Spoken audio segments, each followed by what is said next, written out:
Good morning everybody, happy Friday. So this is a pre-record. So it's not a real live video, but listen, it's going to be just as good as a live video. So first of all, we need everybody to click share. Obviously introduce yourself, and later on today I'm going to respond back to everyone. So remember the other day I showed you all the fabulous Irish heather that came from County Kerry, okay? So I'm going to show you today how we can make a fabulous summer door wreath, or late spring if you want to call it. Anyway, a heather door wreath for your door. This is just going to look amazing.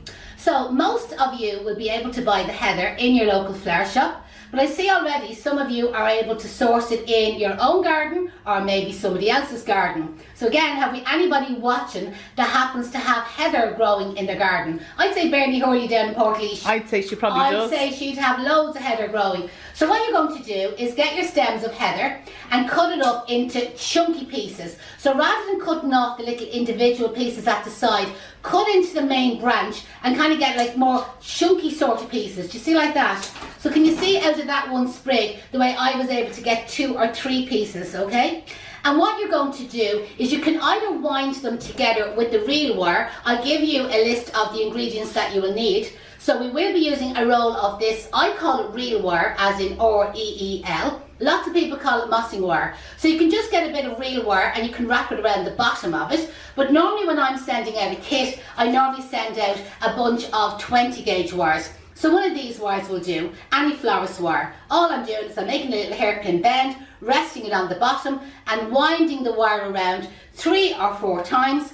And then I'm basically cutting the wire off again. So it means then the bit of wire that's left over, you can use that to make another bunch. So we're being very economical here. But if you haven't got these wires, listen, the real wire will do exactly the same thing. I know I'm cheating and I'm wrapping it over what I've wired already, but just to show you, same idea, ground 6 or 7 times, cut it off, and there's your little bunch. So you need lots and lots of these bunches, and somebody's going to say, how many? So when I'm making this, I want somebody out there to count how many bunches I'm using. I'm going to guess and say about 30 bunches, okay? So somebody out there that's watching, count all the pieces, okay? And then maybe we'll run a competition and see who got the right answer. I'll be obviously depending on somebody out there to give me the right answer. So get your branches, cut it all up. Someone's going to say how many stems. Really, the heather actually doesn't need to be that tall. They could actually just cut the heather to the length that they want. Just rob what you want. Just forage what you need. Like, don't be cutting the whole branch. Obviously, if you buy it in a local flower shop, that's probably how they will sell it. But really, we're only looking for the flower part. So leave them all the rest of it. Otherwise, you're going to have to get rid of it. And it costs money to get rid of rubbish in Dublin. So what will you need? So you need all your heather, okay? And if you're running short on the heather, you could bunch up them little bunches with some foliage. So again, different weeks you've seen me using the eucalyptus, the silver Sussex, the box hedging. What else did we use? The wild ivy from the garden. The euonymus. You can use all them foliages, you know what I mean? Again, I'm keeping this one nice and flowery. Now the next thing you need is a wire frame. Now this is a 12-inch wire frame. This will turn out quite big, okay? But this is for a big posh area, posh hall door, posh house, big house, okay? But listen, a smaller one, a 10-inch one will be absolutely fine. So next of all, you have to make your base. Now you've seen me using the straw, you've seen me using the Q-press, you've seen me using moss, you've seen me using the pussy willow branches, you've seen me using the eucalyptus branches. Now at this stage, you have a great choice of what do you want to make your base with. Now I'm just out of the Sligo straw, to be honest, so I'm waiting on the 5 kilometres to be cleared so I can head back. I'd call it across to Sligo. Used to some people to say up to Sligo or down to Sligo, but I always say over to Sligo. So I'll be heading over to Sligo and hopefully Dara will fill up another plastic bag. So what I had to do, had to go to the pet shop. So we can buy these bags of straw. This actually came from the UK, imagine. I'm sure Sally Siggins in Sligo, will you start making up bags of straw and selling it to the pet shops? To the dubs. To the dubs, exactly. How much did you pay for that bag of straw? I think it was $8.50. $8.50, okay? So you can imagine, you know, the dubs will pay anything. They haven't got a clue, they haven't. So get your straw, pull it out onto the table. This is going to be really messy and really dirty. So maybe do this in someone else's house. or do it out in the back garden. The weather is fabulous. We're supposed to have fabulous weather at the weekend, so maybe do this out the back garden and you won't make up so much of a mess, okay? You need to get more out of the bag. Packed in. Jeez, I have to say, they didn't skimp on it. No, it's and I hope I don't find that else in this bag when I'm pulling it all out. So I'm still going to need more of that. Get out there, you pepper, you. Right, so we reap loads of that out. Probably going to need more. So the best thing to do, get the real wire, and you can use a ball of twine instead, okay? Hook it around the wire cage. Now remember, other weeks I've shown you how to make this on a co-hanger. So again, you can use a co-hanger base. The best thing to do is if you search the hashtag, and we haven't got Sinead watching today, so I need somebody out there to do this for me, because some people don't know what hashtag means. So if you put the sign hashtag, and then print in Kay's Flower School Live. Now no spaces, all one word. So hashtag Kay's Flower School Live. It'll come into like a blue link, and if you click on that, it will give you 12 months of the lives that I do every Friday. You're probably saying to yourself, Janie Mac, imagine having to look at all that. But listen, if you flick through them, you'll find the ones where I've used a co-hanger or I've done the bases. And if you go back to 12 months ago, they're seeing what we did this time last year. Exactly, so it'll you'll be see relevant. what the late spring or the early summer bases were made of. So there we have our real wire attached. So then what you're going to do is you're going to get your straw and you're going to bunch it, and don't skimp on it, you know, especially if you got it for nothing, okay? Bunch it together nice and thick. You're going to rest it onto the wire base or your co-hanger base, and then you're going to wind it around. And as you wind it around, you're probably leaving about 2 or 3 centimetres space or a gap between each roll of wire. So leaving a little bit of space in between, and can you see the way it attaches onto the base? And it's easier if you leave it flat on the table rather than taking it up in the air like I'm doing here. So grab up all the, what I call the scuttery bits, okay? Grab up all the scuttery bits of straw that's on the table. You might as well get rid of all the mess, okay? Bunch it all together in your hand. I often describe it as a big fat sausage, or, you know, in Dublin, a big lump of pudding, okay? Squash it together, rest it onto the frame, get your reel wire, it's already attached, and around you go, pull it tight. Leave about 2-3 centimetres. Around you go, pull it tight. Leave 2 or 3 centimetres, around you go, pull it tight, around you go, pull it tight. And that's what it's looking like. Do you see how easy it is?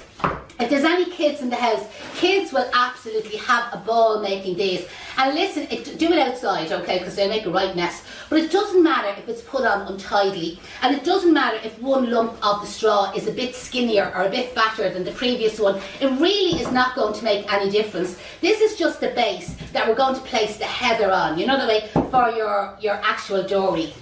Now the thing about the heather, it kind of dries out, which is absolutely lovely. It does shed slightly. It's the little leaf on it that seems to shed more than the actual flower.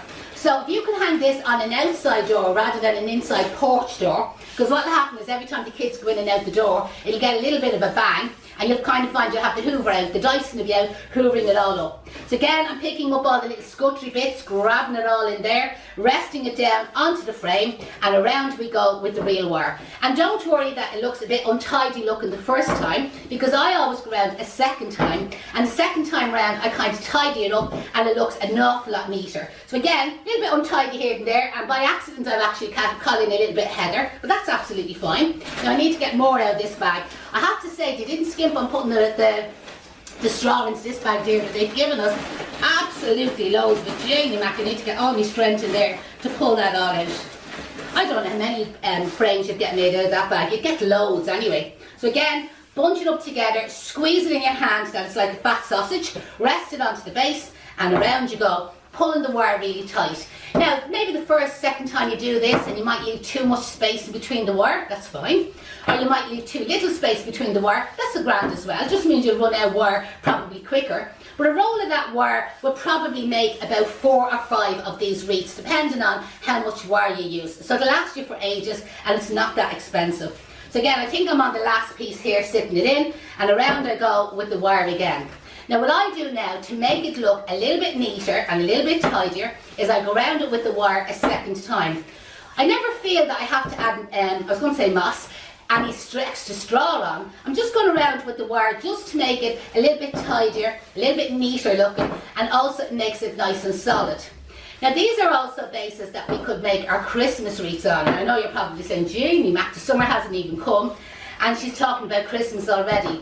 But like anybody that's in the country, I'm not sure when straw needs to be picked, okay? So I presume there's a season for it. And I'd say it's obviously the summer, okay? So whenever straw, somebody put that in the comments below, when is straw ready to be picked? Jeez, you'd never think you're a farmer's wife. I know, you'd never think I was a farmer's wife. But you see, I took him away from all that, brought him up to Dublin, I did. I hope you click and share for me there, okay? Be sharing this little video. But is when the straw is in season, you could collect loads of it, or pick loads of it, or combine harvester loads of it, or whatever way you collect straw. And you can have loads of these bases made, and you can have them all stored in your garage or your shed, and you have them ready for Christmas. So when you get around to where it's finished, nearly always at the class, I cut the wire and I stick it back into the frame, and then the idea is that that's your frame made. But because I'm immediately going to put the heather onto it today, I'm not going to bother cutting that wire. So I'm going to tidy up the table, a little bit of heather there, we'll throw that out. So I'm going to put all the straw, even what I call the scutchery bits, okay? That's all going back into the bag because all over you. We paid $8.50 for it. You look like you've been rolling out. I'm used to rolling in the straw, Deirdre. You know, that sort of way. When I went down to Maharel first, that's the only place he could bring me, was into the hay barns. And this is all gone into the magic bin, okay? So that's all gone into the magic bin, and we're ready now to attach on the flowers. So to save time, I have all the bunches made up already, but that will take a little bit of time. So in case you're watching this video and you say, God, that didn't take any length, the time is really making all the bunches. Now it's up to you how chunky you want to make it. If you were a bit miserable on the heather, as in you couldn't get loads of it, well then your best bet is kind of place one bunch behind the other, do you see, like that? And that's how you'll have a skinny sort of door wreath. It'll be still fabulous, it will. If you were able to rob a fair bit of it, you could kind of zigzag, as in one in the centre, one a little bit to the right, one a little bit to the left, one a little bit to the right, one a little bit to the left, and you see the way you could make it chunkier, you know that way? And if you were able to get oodles of it, you could go middle, right, left, middle, right, left, middle, right, left, and you can make it as chunky as you want. To keep it small, if you place it directly on top of the straw, you know that way it'll turn out small. But as I said, I'm using a big ring because I want to make it larger. So if you put the heather slightly angled onto the base, it makes it that little bit larger, okay? So here we are ready for the first one. Take up a bunch of heather, rest it onto the base, sticking out on a kind of a 45-degree angle, and the wire is going around the end where I had it wired together. I'm going to hold it up now and let you see it.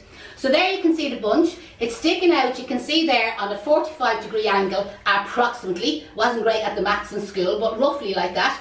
And the real wire, or the mossing wire, has just went around the end of the little bunch where they were tied together.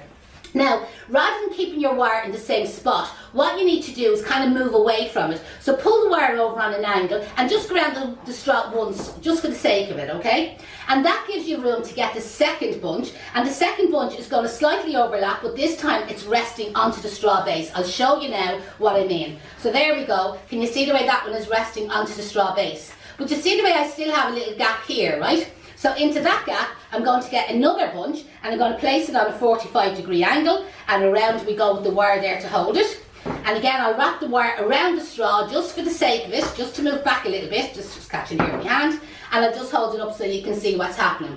Now, not every second one you'll need one flat down on the ring, but you will know by looking at it. I know by looking at this stage, I need another one sticking out. So I'm going to wrap that one on, sticking out. I'm going to move around the straw, moving away from it a little bit, and I feel now I can get another one sticking out from the base, okay, on a 45-degree angle. Now I'll show you what I mean. Do you see the way in there? That's where I need a piece now, kind of flat down onto it, covering, if you want to call it, covering your mechanics or covering your work. So I'm just going to attach that one on, and can you see the difference that's made? So now I'll continue on, and I'll have about 2, maybe 3, we'll see how we go, 2 or 3 bunches looking out on an angle, and you put on one bunch at a time, and as you put it on, you wrap the real wire around it. The secret is to move over on the straw a little bit, get the next bunch, leave it out sticking on an angle, secure that one with the real wire, and move across the straw a little bit. And if there's room, get a third bunch, let it stick out on an angle, wrap it around with the real wire, and I'll show you now what I'm trying to hide.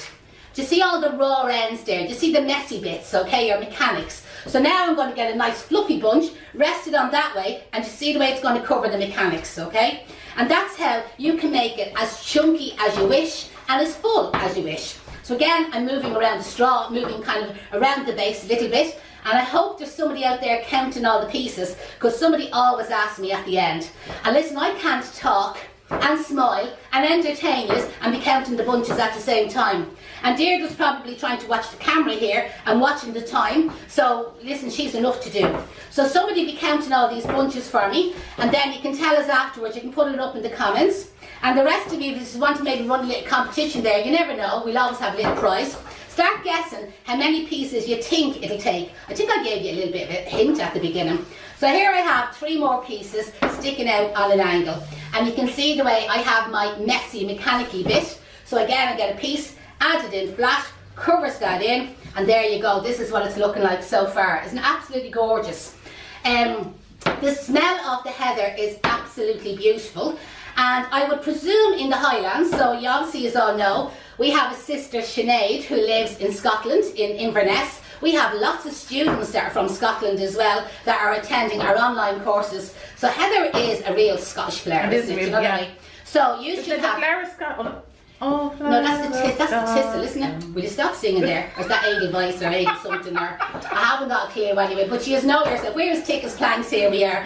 So, but definitely in the heather, they're able to get loads and loads of heather. They roll in the heather? Oh, they roll in the heather up there, they do. There's no straw. So they have to, they've no choice, they haven't. I know if any brides, Scottish brides are getting married, or an Irish bride is marrying a Scottish fella, they always look for heather to be included in their buttonholes or in their wedding bouquet. It's fabulous. And you can get heather in other colours, and also it's available, or sorry, the flower kind of might flower at maybe slightly different seasons to maybe one of the other colours. Wouldn't be too well up on it, but I know our Sinead, who's from Scotland, she's a horticulturist, and she'll probably post all the information about heather for you. And I'm sure if you have any questions, or again, there could be people here that might be able to advise, or if we have any Scottish people, sure, listen, you will know exactly. And what is the song? Is it Flower of Scotland or whatever? So again, a little bit of covering mechanics here, just to show you how it's coming together. It's gorgeous. It's lovely, isn't it? It's absolutely gorgeous. It is fabulous. And actually, do you know, it doesn't even need anything else in it. It doesn't. You know that way. What I have is, I have a nice purple organza with a bit of raffia, and that's what I plan to kind of tie it up with at the end as a little bow. But to be honest, it doesn't really need anything to tie it up. You know that way? It's fabulous as it is. So round we go, another one, round we go. It's actually more time consuming than I thought, or is it just that it's a bigger one? It's a bigger frame, yeah. So like, you know what I mean, you'd probably find a smaller frame would be better. It's just for the camera, it's better to do a bigger one that everybody can see it. But you know, we live in a posh area, dear. Oh, sure, that's it. So we have posh houses, castles, posh doors. Posh doors. That's as far as it goes in my house. Once you get in the door, then you're fecked. You've lost the poshness. You're mugged as soon as you get in the door. Yeah, this is quite a big one, but still, I always kind of find for the demonstration it's better because you can kind of see the detail a little bit better. But a smaller one, a 10-inch frame is normal. Do you know the way? Normal for a door, a 10-inch frame works out grand. So round you go. Now you can imagine, you know, if you have to wire up all these bunches, is anybody counting them for me? So you can see there's a good bit of work in making up all the little bunches, but still, it does make life easier for you. People often ask me, could you get away without making the bunches? Absolutely. But you'd be there fiddling, trying to get all the little bunches together, just to show you how it's coming together. Where it kind of speeds me up for the demonstration, I kind of find it's easier for me, just that last piece I picked up was a bit short. So I'll use it as a little mechanic cover. But I just kind of find slightly longer ones are better for the outside. Now again, when I was cutting these up, I kind of was cutting mostly the flower part and left all the rubbish on the end of the stems. But what you could do yourself is you could cut them a little bit longer, and again on a smaller frame you'd get away with it. So I'm coming close to where I start. Now I still have a little bit more work to do, but just again, to just let you see how it's kind of coming together. Now this area will always be an awkward area to cover. I just want to cover my mechanics first. And I find the best way for covering it is kind of like lifting up the very first bunch that I put in, which is that one there, right? So lifting up that bunch and basically shoving the ends of these bunches kind of in underneath it, okay? So again, I'm just looking for one or two longer ones. So here I have a bunch. I'm lifting up the first one, kind of tucking it in there underneath it. Now I have to be careful when I bring the wire around, you can see where I am. I don't want to flatten that down. You have to do it flat on the table. So I call it the wiggle and wangle. So you wiggle the wire in around it, wrap it around, and again, to be real sure, we go around a second time. So wiggle the wire in around it, catch it, there we go. Could probably do it another one. So again, I'm lifting up that first bunch, sticking in a branch of the heather, wiggling my wire in and out through so I don't flatten all of that.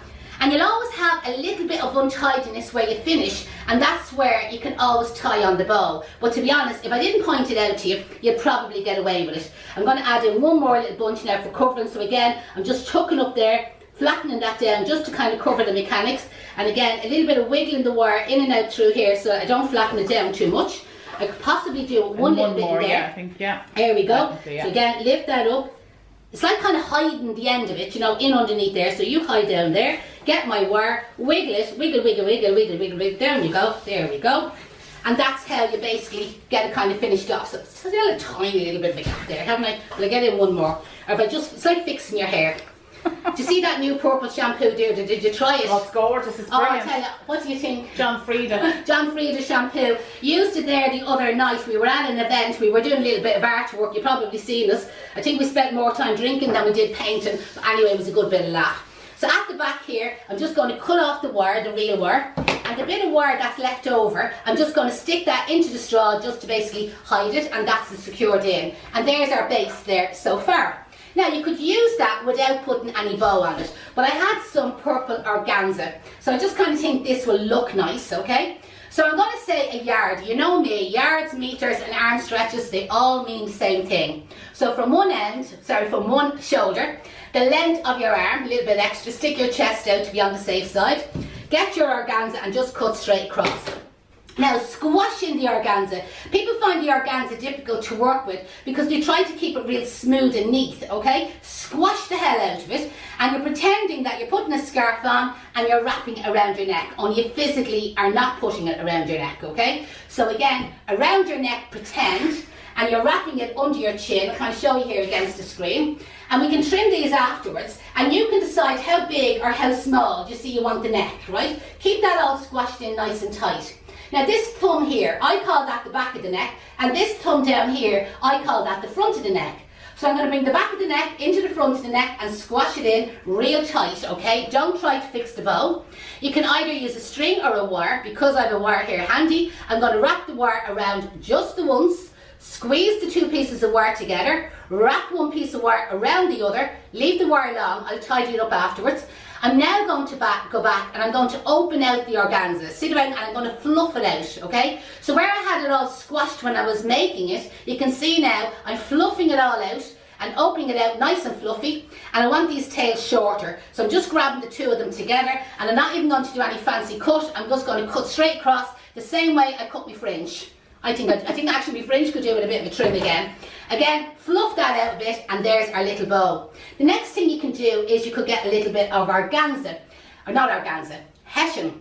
And this hessian has a little bit of lace on it, you know what I mean? And again, you might just prefer the hessian, or you might just prefer the organza. But the bow is made exactly the same. So it's as if you're wrapping it around somebody's neck, and again, you're bringing the back of the neck into the front of the neck. I'm just going to make this a little bit smaller, okay? So again, I'm going to bring the back into the front. I'm going to squash that in there as tight as you can. It's a little bit thicker with the hessian than it was with the organza. You get a single wire, you wrap it around the middle, you pull the two pieces of wire together at the back, squash them and wrap one around the other. And then this time you go back as if your finger was a pliers and you open out the loops of the bow, open out the loops of the bow, and again you can fancy off the ends of the tails and get them the same length. Now I like to kind of cut in a kind of a 45-degree angle up into the centre of it so that I get that little V there at the end. And what I'm kind of planning on is you see that one on top of the other, looking at it here, yeah, I think I'll go for that. So do you know what, I think the organza on its own is probably nice. Yeah. I don't know, we'll put one in and see what you think. But the thing is, this isn't really live, so it doesn't matter what you think. Of course, I can't hear you. So I hope you click and share, okay? So you get your wire, bring the base over the edge of the table. Oh, well, actually, I have to decide. Do I want the bow at the bottom? I'm going to put the bow at the bottom for a change, okay? So I'm facing the bow downwards. So stick the wire down through the heather, poke it through the straw, and it's going through now. It wasn't going through easy enough the first time, I'll be honest, okay? Push the wire right down onto the base, and I'll just show you. There's the wire. Can you see the wire coming out through the other end of it, okay? Yeah. And all you do at the back there with the wire, is if it's very long, mine is long, okay, so I'm just going to trim a bit off it, is make like a horseshoe bend or a U-bend, and stick the wire back up into the base, and that gives you your bow. I think that's enough. Just enough, isn't it? Yeah. It actually doesn't need the organza, so that's going to have to be for another wreath. And then you just need a little hanger for hanging it on your door. So again, you can get another bit of organza. You can have any length you want, long or short, okay? So directly opposite the bow, I'm going to bring it around the straw, tuck it in underneath the heather, right? So try and hide it under the heather. So just to show you, I did go around the straw base, but you can't see it in the front because I hid it under the heather, okay? So bring these two together, okay? Get them the same length. I'm going to lay it on the table because it'll be easier for me. I'm going to tie the two pieces together in a double knot. So basically put the two of them together, tie a knot. My one is going to be quite short, but I haven't really got a posh hole door. I have a pretty small hole door. I'm telling the truth now. So pull that there nice and tight. You could have had a longer piece on it, to be honest, okay? So pull that knot really tight, okay? Cut off the raw bit so it looks kind of tidier and neater. And then hide the knot by just moving the ribbon, that the knot gets hidden, you see, at the back there underneath. And then there's your string then for hanging it on your door. Now everybody says, how do you hang it on your door? I have a knocker about a third of the way from the top of my door. Deirdre's is the same. Obviously the posh hole doors, that's where their knockers are. I think they're called a doctor knocker. So it's kind of like the long skinny one, and that just hooks straight onto it. Obviously nobody can knock at my door, but you're not supposed to be visiting anybody. There's a pandemic on. Do you not know that? So you can't be visiting anybody, so there's no knocking on the door, and that's then your door wreath. So there's your fabulous door wreath made up out of all heather, with just a very simple organza bow. So listen, I hope you enjoy that. Listen, we're looking for you to share, and we're not here to hound you. And I can't say to Deirdre how many is watching and how many are click and share. So really, I'm depending on you. Support us. It's Good Friday. On them. It's Good Friday. I just made it to remind them how much we raised last week. Yeah, so last Friday for the Daffodil Day, didn't actually check it today, was €6,334 was what we raised for the Daffodil Day last week. Now there's no donating this week. Any money you have this week is to be spent on drink and Easter eggs, okay? Go out and enjoy yourself. It's Easter here in Ireland. Let's go and enjoy ourselves. Hopefully the weather is going to be nice. Get out and go for a 5k walk in the sun. Do the best you can. Wash them hands. Stay safe. And listen, we'll see you all next week again. Click share. Don't forget, before you go, click share. Bye bye. See you everyone.